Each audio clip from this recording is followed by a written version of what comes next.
Anybody I ever ask about Kyler Murray in the league is like, no way, out. And I'm like, Jesus, he throws a beautiful ball. He's elusive as hell. He's a playmaker. He's accurate. People stuck with Justin Fields to the last game against Green Bay. People have bailed on Kyler, and he can frickin' play the position.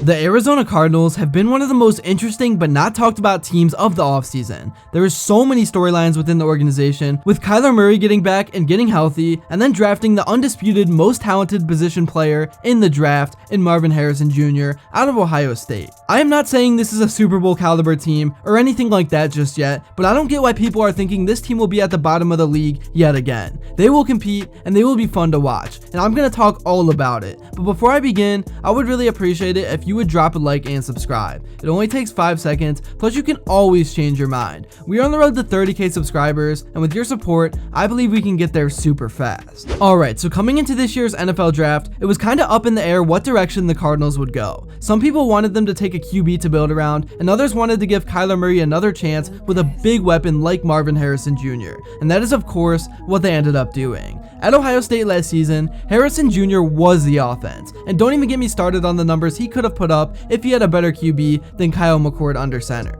Anyways, Arizona won just 4 games last season, so people don't take them seriously. They're a year away from being a year away, people say. But is that true? Teams go from last place to the playoffs almost every season in the NFL. Could the Cardinals be the next team? I think it's very well a possibility. Consider that Kyler Murray started the final 8 games for the Cardinals last season, and in that time, their offense averaged 362 yards per game. If that were for an entire season, their offense would have ranked 8th in the NFL, right between the Rams at 363 yards per game and the Chiefs at 357 yards per game. Most of Arizona's team building is done, though the Cardinals still have some salary cap space to make moves if they feel necessary. The team's $35.3 million in cap space is the 3rd highest in the league. And there still is some time for AZ to put the finishing touches on the final roster, but what exactly could and should they do? Well, according to multiple people that do lots of reporting on this team, the first thing they should do is extend Budda Baker. Sure, it's just a part of the team that they haven't really tried to improve in the draft or in free agency so far. For what it's worth, Ojulari looked promising in his rookie season and should take the next step in 2024. But let's hold our breath on Collins or Gardeck improving drastically. However, Collins is better suited as an inside linebacker, and Gardeck simply is what he is at this point in his career. Moving on, now I want to go back and look over some Kyler Murray film because I truly do believe everyone has forgotten how good he truly is, and what he lacks in height, he makes for in mobility and playmaking. Next, here is that mobility on display, and even though he was slightly short of the sticks on this one, I think he does a pretty good job of keeping things under control to avoid the big hit. And on the very next play, he ended up sneaking it in for the touchdown anyways, but he can just read pressure very well, and as soon as he sees a crease in the defense, he will take off every time. But with all the good, there is some bad. This play was 2 years ago, so take it with a grain of salt. He was younger and less experienced, but you just cannot throw this interception at this point in the game. This probably isn't the best example to show you because AJ Green absolutely brain farts on this play, but just being smart and building a connection is something I expect Murray to really keep improving on as he gets older and into the prime years of his career.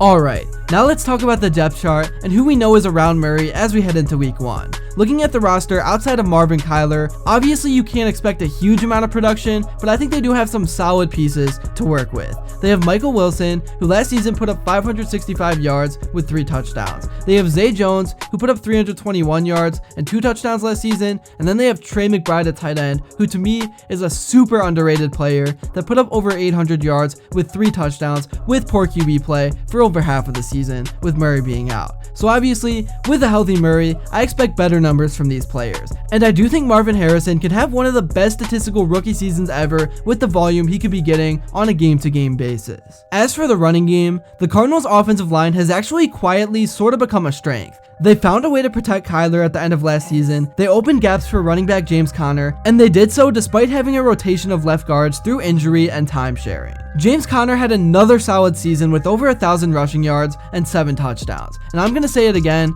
since the Cardinals should have a better offense around him in 2024, that's only going to make things easier. Now switching over to the Arizona defense, this is a unit that consists of many young and still developing players. But after the draft, many people think that they improved the depth of this D a ton. Arizona walked out of the 2024 NFL draft with 12 total selections, and to no surprise, they opted to supplement much needed help at defensive line and corner. Some of the additions they made in the secondary include Max Melton, Elijah Jones, Taylor Demerson, and Jaden Davis. Melton will look to claim one of the starting spots on the outside in Arizona, with Sean Murphy-Bunting also in the mix after signing in free agency. While the Cardinals drafted 2 cornerbacks last year, drafting Elijah Jones this year gives them much needed flexibility and a good depth investment in the 25 season. Although the Cardinals didn't make many defensive line additions in the draft, the players they did select can be impactful. Robinson is a guy that I think really fits on this team, but he may have been a reach. We'll just have to wait and see.